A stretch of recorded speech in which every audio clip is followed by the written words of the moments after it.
Hello, good day mga pads. Welcome to Padiskarte TV at ito yung update natin sa project natin na rocking chair.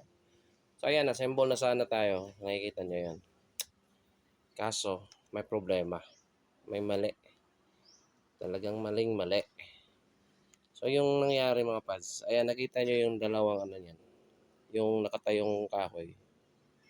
Tapos na sana tayo maglagay ng mga tenon dyan para sa mga mortise natin. Ayun o. Ito yung mortise, ito yung butas. Ito yung tenon. Ito yung tenon, ito yung mortise. Papasok na sana dyan. Ayan.